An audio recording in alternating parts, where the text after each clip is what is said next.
उम्मीद है बढ़िया हो गया आप लोग। आंसर की आ चुकी है और आंसर की और कट ऑफ के बारे में जो भी चर्चाएं हैं वो हम लोग बाद में कर लेंगे। हालांकि बहुत सारी चर्चाएं हम कर भी चुके हैं अपने ग्रुप पे। फिलहाल के लिए ये देखते हैं कि इंट्रोडक्शन का जो फॉर्मेट होता है उसमें किस तरीके से हम लोगों को इंट्रोडक्शन देना होता है अपना, क्योंकि ऐसा नहीं हो सकता ना कि अब कोई आपसे पूछता है कि tell me something about yourself और आप कुछ भी बताना शुरू करते हैं। सबसे पहले आप अपनी हॉबी बता दें या सबसे पहले आप अपनी स्किल बता दें कि मुझे कंप्यूटर बहुत अच्छा आता है, और सारी बात बताने के बाद लास्ट में कहें कि और मेरा नाम जो है वो ये है। तो इंट्रोडक्शन में क्या होता है कि आपको सबसे पहले तो अपना नेम एंड इंट्रोडक्शन देना होता है कि सबसे पहले आप अपने नाम के बारे में बताएंगे। द फर्स्ट थिंग जो है वो नाम होती है। उसके बाद में आपका एजुकेशनल क्वालिफिकेशन आएगा, उसके बाद में आपका एक्सपीरियंस आएगा, उसके बाद में आपकी स्ट्रेंथ एंड वीकनेसेस आएंगी। और स्ट्रेंथ एंड वीकनेसेस की जगह पर अगर आप चाहते हैं कुछ और ऐड करना तो यहाँ पर आप अपनी स्किल को ऐड कर सकते हैं स्ट्रेंथ और वीकनेस की जगह पर। ठीक है, क्यों ऐसा कर सकते हैं ये भी मैं भी बताऊँगा कि स्ट्रेंथ और वीकनेस को क्यों ऐड करना भी सही है और ना ऐड करना भी सही है। फिर स्किल के बाद में हॉबी, और हॉबी के बाद में एक क्लोजिंग लाइन। ठीक, यहाँ पर आप अपनी स्किल्स ऐड कर सकते हैं और अचीवमेंट्स ऐड कर सकते हैं। ठीक है, स्किल्स एंड अचीवमेंट्स ऐड कर सकते हैं। वो कैसे ऐड करनी है वो भी मैं आपको बताता हूँ। तो सबसे पहले बात करते हैं हम लोग जो नेम एंड इंट्रोडक्शन की है। तो नेम एंड इंट्रोडक्शन लगभग सबको ही लिखना आता है। आप ग्रीट करेंगे दोबारा से कि गुड मॉर्निंग मैम या सर। ठीक है, यहाँ पर आप एक लाइन और ऐड कर सकते हैं कि thank you for giving me this opportunity. My name is Anjali Verma. Anjali Verma तो यहाँ पे मैंने लिख रखा है, आप कुछ भी नाम लिख सकते हैं, whatever your name is. I belong to Jaipur Rajasthan. ठीक है, बिलोंग टू की जगह आप फ्रॉम भी लिख सकते हैं। I am from Jaipur Rajasthan, या whichever city you are from. यहाँ पे याद रखने वाली बात यह है कि इस सिटी और स्टेट के नाम से आपसे क्वेश्चन बन सकता है, जो कि आपको पता होना चाहिए। अब जैसे ये जयपुर है तो जयपुर के बारे में आपको बेसिक चीज़ें तो पता ही होंगी ना कि जयपुर को पिंक सिटी कहते हैं। आपको बाकी चीज़ें जयपुर में कौन कौन सी चीज़ें हैं जहाँ पर टूरिस्ट स्पॉट्स हैं जहाँ पे लोगों को जाना चाहिए, या फिर इस तरीके से चीज़ें। वही सेम चीज़ राजस्थान के साथ भी है कि राजस्थान में कौन कौन सी जगह हैं जो घूमने लायक हैं, या राजस्थान के मुख्यमंत्री कौन है, राज्यपाल कौन है, शिक्षा मंत्री, एजुकेशन मिनिस्टर आपको आपकी स्टेट का पता ही होना चाहिए, क्योंकि आप टीचर बनने जा रहे हैं, एजुकेशन की फील्ड में जा रहे हैं, और एजुकेशन में फील्ड में आप जा रहे हैं और फिर भी आपको एजुकेशन मिनिस्टर के बारे में नहीं पता है ना, तो एजुकेशन मिनिस्टर आपको मस्ट है पता होना चाहिए। ठीक है, बाकी अब जैसे राजस्थान में नेशनल पार्क्स हैं, ठीक है, या जो भी चीज़ें हैं वो भी बेसिक चीज़ें आपको पता होनी चाहिए। तो ये आपका नेम एंड इंट्रोडक्शन हो जाता है। उसके बाद में एजुकेशनल क्वालिफिकेशन पे आते हैं। ठीक, एजुकेशन क्वालिफिकेशन में क्या है कि देखो आपकी एजुकेशन उनको पता है, क्योंकि आपके पास में जो इसेंशियल एजुकेशन है वो आपके पास में है, इसीलिए आप वहाँ पर इंटरव्यू तक पहुँचे हैं, है ना। लेकिन फिर भी आपको बोलना पड़ता है कि I have completed my BA in psychology from university of Rajasthan and B.Ed in special education. अब B.Ed आपने किया है तो आप B.Ed मेंशन करेंगे, DLED किया है तो DLED मेंशन करेंगे। ठीक है, BA किया है, BA इन साइकोलॉजी किया है, तो आप जो भी मतलब आपकी क्वालिफिकेशन आपको पता होंगी आप उस क्वालिफिकेशन को यहाँ पर मेंशन करेंगे। ठीक है, क्वालिफिकेशन को मेंशन करते समय आप ये बात भी जान के रखें कि आपसे इस क्वालिफिकेशन से रिगार्डिंग क्वेश्चंस पूछे जा सकते हैं। अब जैसे BA इन साइकोलॉजी है तो साइकोलॉजी से रिलेटेड क्वेश्चंस पूछे जा सकते हैं। आप अगर साइंस से हैं तो बहुत ज़्यादा क्वेश्चन साइंस का नहीं बनेगा। आप अगर किसी लैंग्वेज से आपके पास में आपने ग्रेजुएशन कर रखा है तो बहुत ज़्यादा क्वेश्चन नहीं बनेगा। लेकिन अगर जो कुछ लाइंस होती है जो थोड़ा सा अलग हटके होते हैं, जैसे किसी ने BBA कर रखा है, ठीक है, या किसी ने BCom कर रखा है, तो BBA और BCom इस तरीके से जब थोड़ा सा लाइन हमको टीचर लाइन से हट के दिखाई देती है तो उस चीज़ से क्वेश्चन निकल के आता है कि मतलब अगर आपने कॉमर्स में ग्रेजुएशन कर रखा है then why you want to be a teacher, है ना। तो उसके लिए आपको तैयार रहना पड़ेगा कि हाँ मुझे अगर इस तरीके से क्वेश्चंस आते हैं तो मुझे इनका आंसर देना है। ठीक है, वो कैसे देना है वो बातें हम आगे बाद में करेंगे। फिर कि कॉमर्स से आपका जो आपका ग्रेजुएशन के जो सब्जेक्ट है वो आपकी कैसे हेल्प कर सकते हैं टीचिंग में, तो वो चीज़ भी होती है।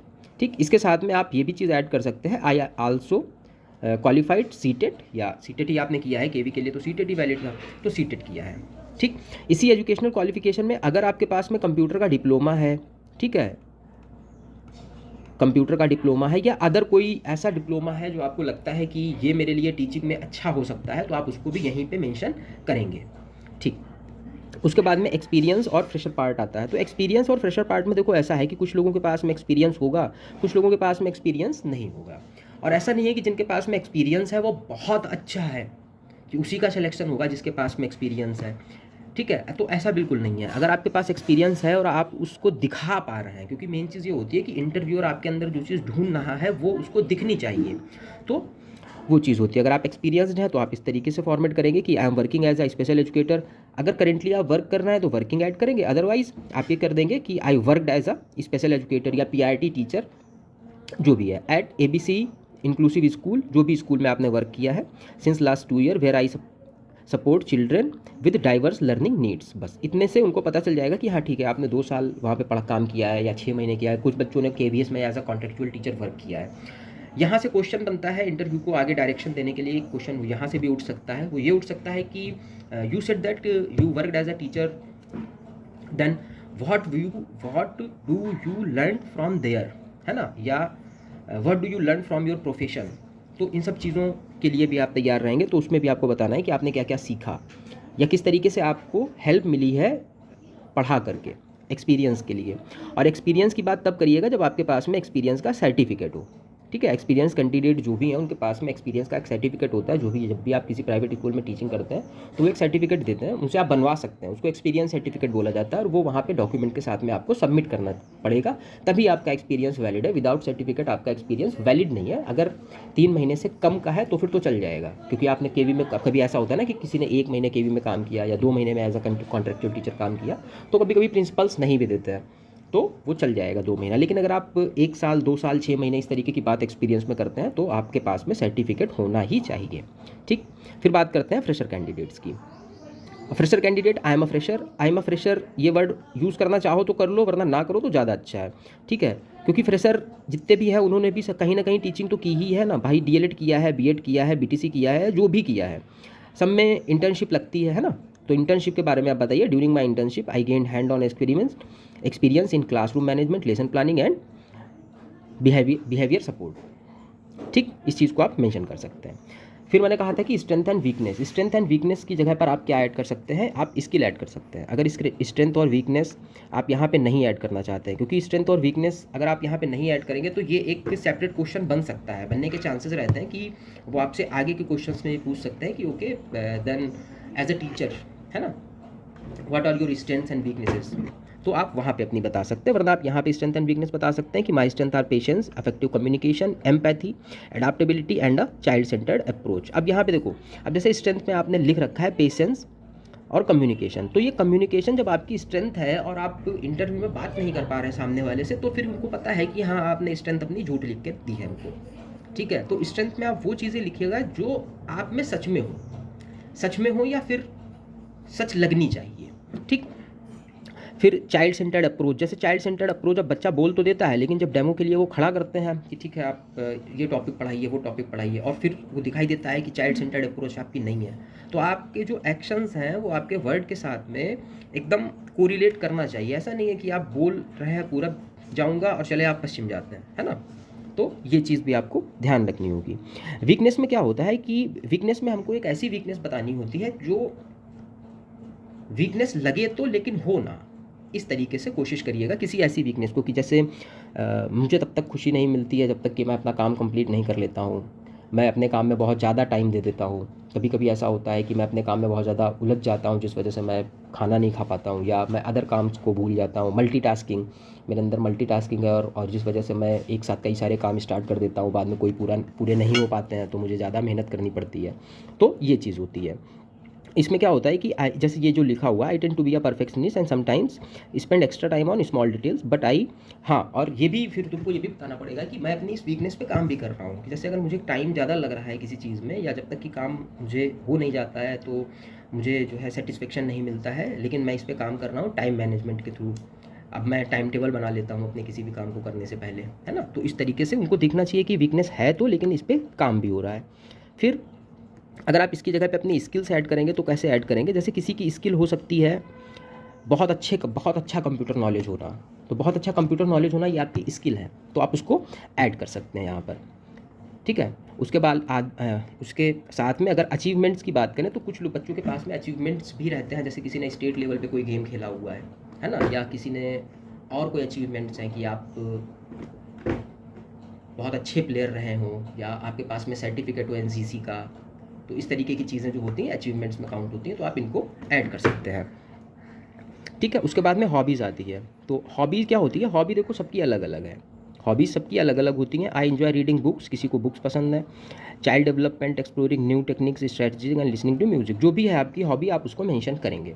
हॉबी मेंशन करते समय बहुत ज़्यादा ध्यान इस चीज़ का रखना है कि आपकी हॉबी से क्वेश्चंस बनेंगे, मतलब बिल्कुल बनता है, और अच्छे क्वेश्चंस बनते हैं। पहला तो यही बनता है कि आपकी हॉबी जो है वो टीचिंग में हेल्प कैसे करेगी, how your hobby helps you in teaching, इस तरीके से क्वेश्चन हॉबी से बनता है। ठीक है, उसके बाद में हॉबीज़ बताने के बाद में आप एक क्लोजिंग लाइन देंगे कि मैं पैशनेट हूँ inclusive education and would be grateful for the opportunity to contribute and grow as a teacher in KVS, thank you, that's all about me, thank you, इस तरीके से भी बोल सकते हैं। यहाँ पर आप बाकी चीज़ें भी ऐड कर सकते हैं कि मतलब मुझे पढ़ाना बहुत अच्छा लगता है। देखो, वर्डिंग अपनी ही रखिएगा, आप अपने शब्द रखेंगे तो आपको याद करना आसान रहेगा, क्योंकि मेरा जो है सेंटेंस फॉर्मेशन और आपका सेंटेंस फॉर्मेशन अलग अलग हो सकता है। तो अगर मैं एक सेंटेंस फॉर्मेट मतलब पूरा फॉर्मेट करके आपको दे दूंगा, तो फिर जब आप उसको बोलेंगे तो ये लगेगा कि आपने रटा हुआ है। लेकिन जब आप अपने ही शब्दों को अपने सेंटेंस में सेंटेंस में फॉर्मेट करेंगे तो वो रटा हुआ नहीं लगेगा, क्योंकि यूजुअली जो वर्ड होते हैं वो कोई वर्ड ज़्यादा यूज़ करता है, कोई वर्ड ज़्यादा यूज़ करता है, तो ये चीज़ होती है। बाकी अगर आपको पेड बैच चाहिए है तो पेड मेंटोरशिप का जो बैच है वो भी चल रहा है, उसके लिए आप टेलीग्राम ज्वाइन कर लीजिए, और टेलीग्राम की लिंक जो है वो आपको डिस्क्रिप्शन में मिल जाएगी। ठीक है, और वहाँ पे मैंने एक वर्कबुक दे रखी है, बड़ी सी 60-70 क्वेश्चन है उसमें इंटरव्यू से रिलेटेड सारे, तो वो किस तरीके से क्वेश्चन आते हैं, किस तरीके से आगे क्वेश्चन बढ़ता है, वो सारी चीज़ें आपको मिल जाएंगी।